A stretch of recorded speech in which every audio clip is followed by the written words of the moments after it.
Hello! Aujourd'hui on se retrouve pour une nouvelle vidéo et évidemment comme c'est la fin du mois ou le début d'avril, tu te doutes que je vais faire le bilan culturel du mois de mars. On va tout de suite commencer par les livres, vu que je lis pas mal en ce moment et que j'ai enfin retenu le titre de certains qui m'ont un peu plus marqué que d'autres lectures, parce que comme je te l'explique à chaque fois, il y a certaines lectures où je lis que un chapitre et du coup je peux pas vraiment te faire une revue entre guillemets du contenu de ce livre et s'il est bien ou non. Mais en ce moment j'ai lu des livres d'Hervé Poulain, qui est un ancien pilote de rallye qui est devenu ensuite commissaire-priseur et qui s'est énormément intéressé à l'automobile. Et du coup il a écrit plusieurs livres sur le sujet, notamment La place de l'automobile dans l'art. Et du coup, il a écrit un livre qui s'appelle L'automobile et l'art. L'art et l'automobile, tu auras l'image là, qui est évidemment un livre hyper intéressant pour mon sujet. De mémoire, si tu ne le sais pas, du coup, je travaille... Vu que je sais que généralement les bilans culturels ça mène de nouvelles personnes, je travaille pour un mémoire en histoire de l'art sur une revue spécialisée dans l'automobile et du coup je travaille sur les illustrations de la revue et plus particulièrement sur la représentation de l'automobile avant la Première Guerre mondiale, parce que c'est une période un peu moins étudiée pour ça. Et du coup effectivement il y avait des pistes de réflexion qui étaient très intéressantes sur le pourquoi du comment l'automobile a pas été tant que ça représentée au début, avant la Première Guerre mondiale, et l'arrivée aussi des avant-gardes, notamment par exemple des futuristes, etc., qui arrivent déjà aussi avant la Première Guerre mondiale, mais du coup voilà, il y avait des réflexions autour de ça, et il y avait beaucoup d'exemples aussi, d'œuvres, etc., qui mettaient en scène l'automobile. Je sais pas si pour un grand public c'est un livre qui peut intéresser, mais je trouve ça intéressant et c'est un sujet qui est quand même accessible entre guillemets, donc si le sujet t'intéresse, pourquoi pas.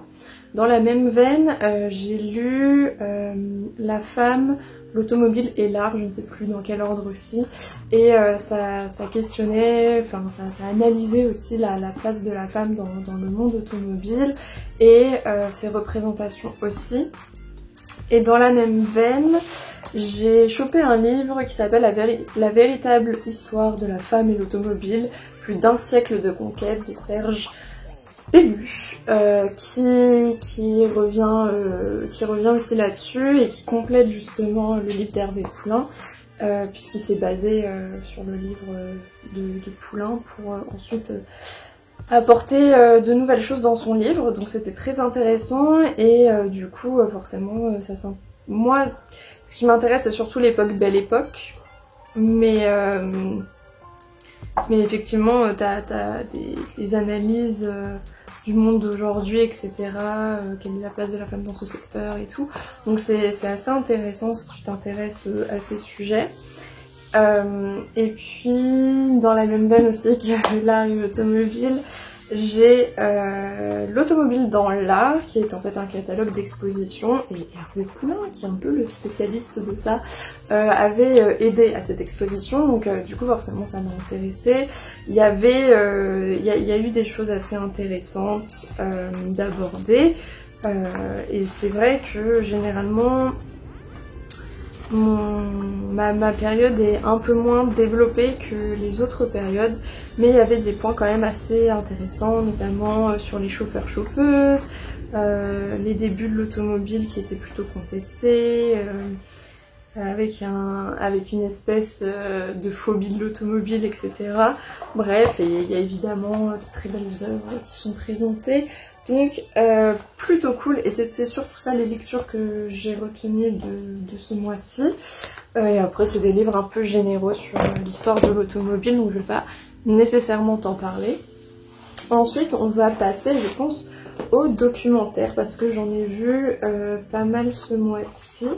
J'ai regardé les 3 saisons de Formula One Drive to Survive, qui est un documentaire sur les backstage de la Formule 1, et je pensais absolument pas m'y intéresser, et je pense que si cette année j'avais pas eu un sujet autour de l'automobile, je m'y serais pas nécessairement intéressée. Mais comme pour le travail, j'aime bien écouter des trucs, regarder des documentaires en même temps, ou voilà, je me suis dit bon bah si on va regarder ça, puis de toute façon, même si c'est pas à la même époque, j'aborde le sport automobile dans mon mémoire et la représentation des sports automobiles, du début des sports automobiles, pardon. Et en fait, bah, j'ai vraiment beaucoup trop aimé ce documentaire.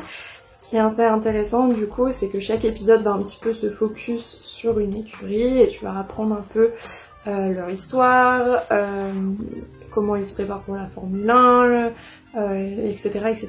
Et c'est hyper intéressant, c'est très bien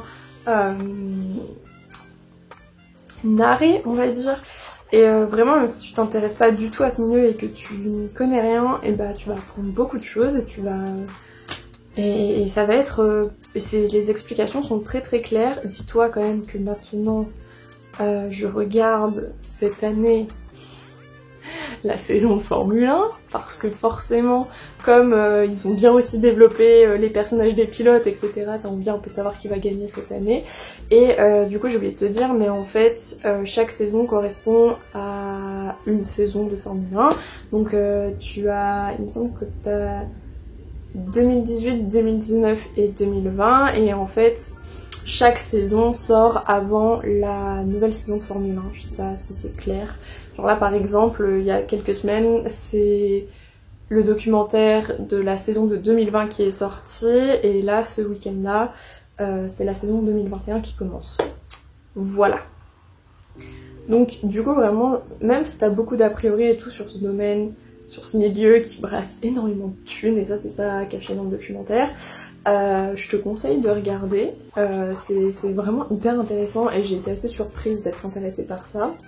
Ensuite, tout autre sujet, j'ai regardé sur Netflix un documentaire sur le scandale Varsity Blues, qui est en fait le scandale des admissions universitaires aux États-Unis, où en fait des personnes extrêmement riches, généralement des célébrités, payaient des fortunes pour assurer une place à leur enfant dans des universités prestigieuses. Donc évidemment, tu t'en doutes, ça ne fait qu'accroître les inégalités, etc. Et évidemment, c'était dans les universités qui sont extrêmement demandées et où c'est du coup très difficile d'y accéder. Le documentaire explique bien comment tout s'est fait, et du coup évidemment c'était des familles qui candidataient pas dans la petite université de leur région, mais plutôt dans les universités de l'Ivy League, donc des universités extrêmement prestigieuses et extrêmement demandées. C'est un documentaire qui a été très bien construit et qui t'explique un peu comment toute l'arnaque a été créée et comment le FBI a enquêté là-dessus et a pu tirer toutes les ficelles, etc. Donc c'était assez intéressant à voir, surtout que j'en avais parlé dans un cours d'anglais au dernier semestre. Donc je te conseille vraiment de le voir, c'est un documentaire qui se regarde très très bien. Ensuite, on va continuer sur les documentaires un peu sportifs. Évidemment, je regarde mes notes pour pas oublier. Là, c'était un documentaire qui se concentrait sur une équipe de cheerleading universitaire qui sont en fait très très connus là-bas et très très prisés et qui gagnent d'affilée des titres de meilleure équipe de cheerleading. Donc c'était hyper intéressant à voir et à voir comment y organiser une équipe, tous les entraînements qu'ils doivent faire, tout ce que ça implique pour leur corps, etc. Donc c'était aussi très très intéressant, malgré peut-être les préjugés que tu peux avoir sur le cheerleading, et c'était assez impressionnant aussi de les voir pratiquer, parce que c'est quand même hyper sportif. Ils font, enfin c'est un mélange de gym, de cirque, de danse, et c'était assez impressionnant de voir tout ça, notamment les chutes. Ça c'était bien impressionnant. Donc voilà, ça aussi je te le conseille, j'ai beaucoup aimé et j'ai vraiment mangé les épisodes très très vite. Pour continuer sur les documentaires, et ça sera le dernier, j'ai regardé le documentaire Arte sur la fast fashion parce que c'est des questions qui m'intéressent et que j'essaye à titre personnel de diminuer ma consommation et d'essayer d'acheter de seconde main. Évidemment je suis pas parfaite, mais j'essaye de tendre vers ça. Donc forcément c'était un documentaire qui m'a parlé et que j'ai trouvé très intéressant pour comprendre un petit peu cette industrie du vêtement, du textile, mais de la surconsommation de textile. Et de voir un peu l'envers du décor, tout ce qui se cache derrière la création de ton petit t-shirt Zara. Donc j'ai trouvé que c'était évidemment un documentaire très intéressant et qui était bien construit. Après je suis pas une experte dans le domaine, donc je pourrais pas vraiment déterminer les failles ou les petits manques de ce documentaire, mais en tout cas à l'échelle d'une personne qui peut-être ne s'y connaît pas trop, je pense que c'est un documentaire assez accessible et qui permet de comprendre certaines choses. Après, si t'es hyper renseigné sur le sujet, je pense que peut-être tu vas en apprendre plus au niveau des chiffres ou ce genre de choses, mais dans la globalité, je pense que t'es déjà un peu assez au courant de ça, mais c'est vrai que ça met des mots et des images sur ce qu'on entend au sujet de la fast fashion. Voilà. Ensuite, rien à voir, mais je vais te parler d'une émission qui s'appelle Envers et contre tous, qui est sur Netflix et qui est une compétition de verriers, où en fait tu vas avoir voilà, différents candidats qui vont s'affronter dans différentes épreuves et devoir créer des objets en verre, des œuvres en verre, etc., etc. Donc c'était hyper intéressant, surtout que le documentaire... Alors, c'est un peu une faille du documentaire, c'est que parfois il explique un peu les techniques et tout, mais il y avait certaines choses qui n'étaient pas forcément expliquées, mais tu vas avoir des plans où on se concentre vraiment sur les mains de l'artiste, sur toutes les manips qu'il fait, etc. Donc je trouvais ça intéressant à voir. Après c'est des épisodes qui sont très courts, donc certaines choses ne sont peut-être pas suffisamment développées, mais en même temps ça te permet de pas trop t'ennuyer devant le programme, et j'ai trouvé ça très intéressant. Je connaissais un petit peu les techniques, etc.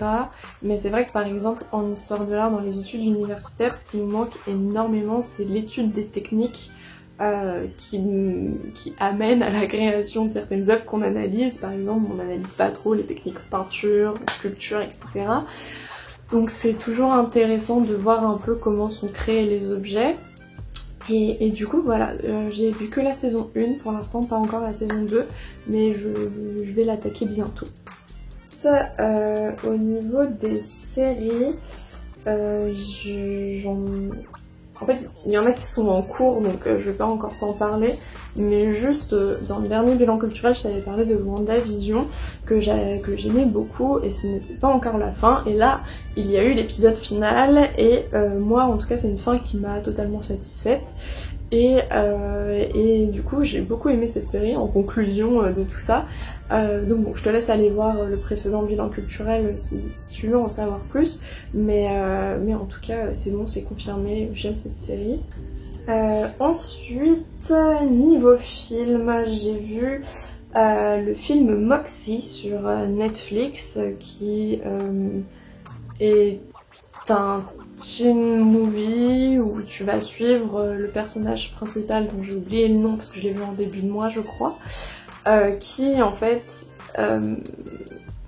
comment dire, va entre guillemets se rebeller, et parce qu'elle va se rendre compte que dans son lycée, entre autres, il y a des inégalités entre les hommes et les femmes. Waouh, quelle surprise!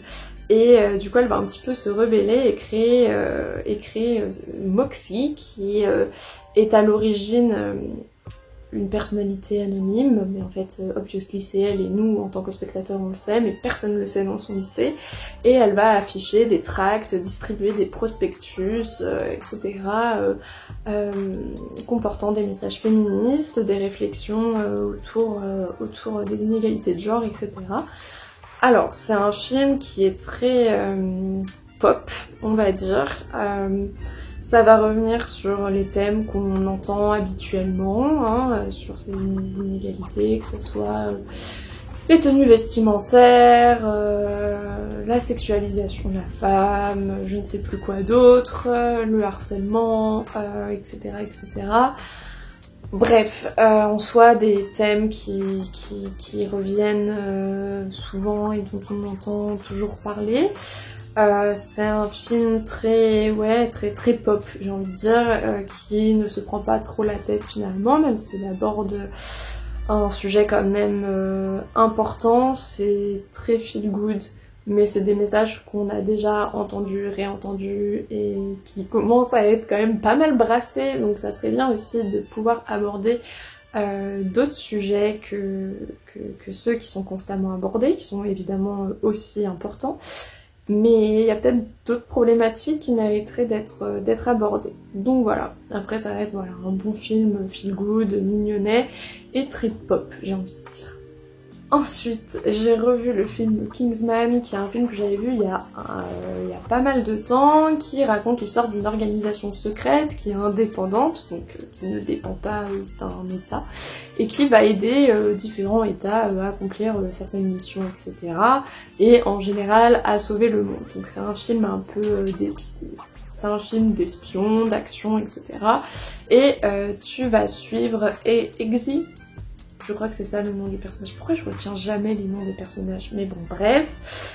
Qui a grandi en cité et qui en fait va se faire repérer par un des Kingsman et qui va tout faire pour qu'il intègre cette organisation. Et donc voilà, tu vas suivre cette aventure de sauvetage du monde face à une menace assez grande. Moi c'est un film que j'aime beaucoup, enfin j'aime beaucoup les Kingsmen, donc moi je ne ferai que te le conseiller. C'est un film sans prise de tête, très divertissant et c'est tout ce qu'on lui demande. Ensuite, toujours dans les films, j'ai regardé Plusieurs planètes des singes. Je te montrerai celui que j'ai vu parce que je crois qu'il m'en reste encore un à voir, que je n'avais jamais vu. Je sais c'est des classiques mais je les avais jamais vus, donc évidemment ça... alors le premier raconte l'histoire de singes de labo qui sont utilisés pour tester différents remèdes contre la maladie d'Alzheimer. Et en fait il y a un remède qui va extrêmement bien marcher sur l'un d'eux, tellement qu'il va avoir des capacités au-delà de ce qu'on peut espérer d'un singe, et qui a vraiment des comportements humains, etc. et qui est vraiment extrêmement intelligent. Donc tu vas suivre un petit peu son aventure, et puis évidemment il y a toujours un lien entre l'humain face à la nature, l'humain qui transforme la nature, etc., etc. Et dans le deuxième, on va avoir un peu plus une confrontation homme versus nature, où bah du coup c'est un spoil par rapport au premier, donc si t'as pas vu le premier, peut-être n'écoute plus à partir de là et va à ce timecode. Et donc du coup toute une tribu en fait s'est créée dans la forêt puisque bah, tous les singes qui étaient puisque bon nombre de singes ont eu ce traitement par un événement qui a lieu dans le premier film. Et du coup ils vont former une tribu dans la forêt et ils vivent leur meilleure vie de singes intelligents en forêt. Sauf que du côté des humains, il y a eu un peu l'apocalypse et ils ont besoin d'accéder à une zone dans la forêt pour remettre l'électricité dans la ville. Sauf que bah les singes ils sont pas trop OP pour, parce qu'ils savent que l'humain peut être extrêmement cruel et que la tribu peut être en danger par rapport à ça. Et donc on va avoir plusieurs problématiques à aborder, de voir que bah évidemment pas tous les humains sont cruels, même si une grande partie le sont, que au sein même de la tribu il peut y avoir des gens un peu toxiques qui ont plutôt soif de pouvoir plus que de penser tribu quoi. Non voilà, donc c'est des films qui sont très intéressants. Je trouve qu'il y a des problématiques soulevées qui sont très intéressantes, malgré le fait que par le titre, t'as pas forcément l'impression que ça va développer ce genre de problématique, que ça va développer un truc un peu plus profond, et c'est pas simplement des films d'action et un peu apocalyptiques, c'est vraiment des très bons films, donc je te les conseille. Moi en tout cas j'ai bien aimé. Et ensuite, je vais te parler d'une chaîne YouTube de Kalali qui fait des vidéos, enfin qui est une chaîne centrée sur la musique et notamment l'industrie actuelle de la musique, plutôt pop d'ailleurs.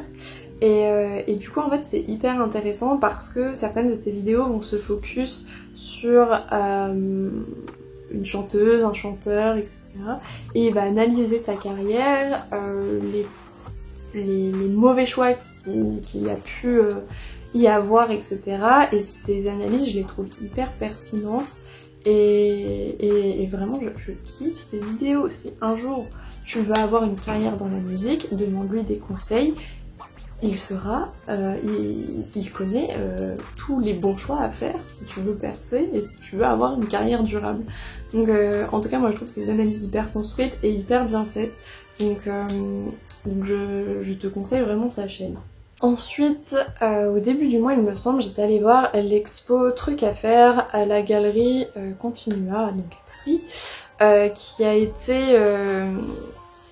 dont le commissaire d'expo était le photographe JR. Je t'en avais déjà un petit peu parlé sur la chaîne dans un autre bilan culturel, il me semble, l'année dernière, parce que j'étais allée voir une expo, peut-être que tu connais JR, notamment pour cette œuvre, ou encore cette œuvre, par exemple. Bref. Et du coup, enfin, comment dire, c'est un espace qui est quand même assez grand et qui exposait plein d'artistes de différents continents, de différentes générations, etc.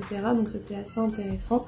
Et il n'y avait pas vraiment d'explication qui accompagnait les œuvres. Donc effectivement, tu pouvais être un petit peu perdu si tu cherchais à comprendre les œuvres telles quelles, mais après c'était très divertissant de se balader en fait dans cette galerie.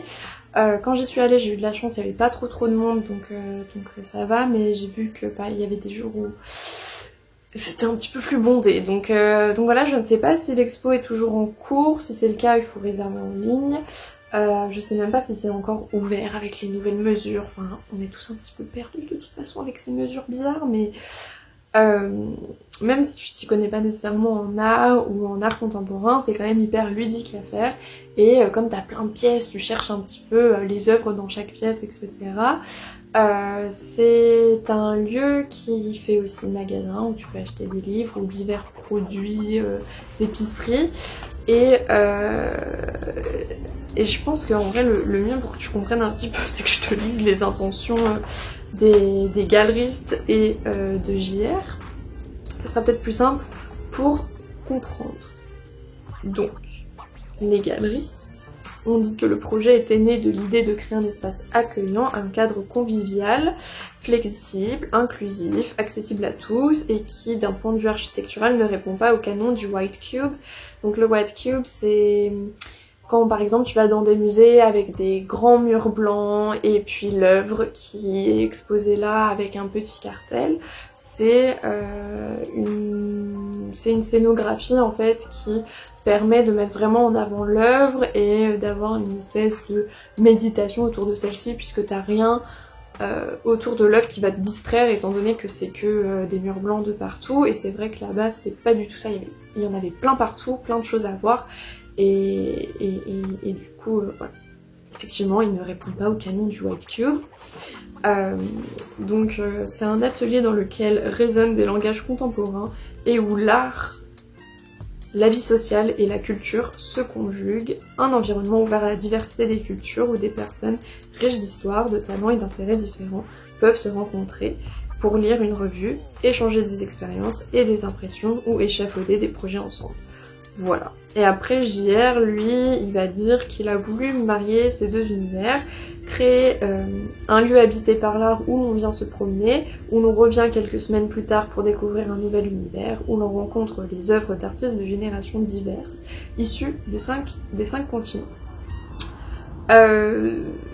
Donc voilà, je trouvais que c'était assez sympa. Il a aussi dit que c'était un lieu où l'on vend des œuvres d'art à mi-chemin entre la cathédrale et le supermarché, est un endroit où l'on entrevoit l'infini et où l'on acquiert des biens de consommation. Effectivement, puisque tu pouvais à la fois acheter tes produits d'épicerie et puis c'est une galerie donc les œuvres était à vendre. Donc voilà, moi j'ai trouvé que c'était assez ludique, qu'il y avait plein de choses à voir, qu'il y en avait de partout, et puis les cartels étaient aussi faits un petit peu comme ce que tu peux voir dans les étals de fruits et légumes, avec des petites étiquettes de couleur fluo, où normalement t'as un petit peu le prix au kilo de ta pomme. Donc voilà, moi j'ai trouvé ça très intéressant. Si ça t'intéresse, je te mettrai de toute façon le site de la galerie si tu veux voir. Et puis voilà. Bref, je pense que c'est tout pour ce bilan culturel et que je t'ai bien tout résumé de ce que j'ai fait ce mois-ci. Cette fois, ça a été quand même un mois assez riche. Là, je pense que dans les prochains bilans culturels, ça va être compliqué de te parler d'exposition, tu t'en doutes. Donc à voir si je m'intéresse aux visites virtuelles sur les différents sites d'institutions ou de galeries. Et j'ai plus qu'à te dire qu'on se retrouve dans une prochaine vidéo. Salut!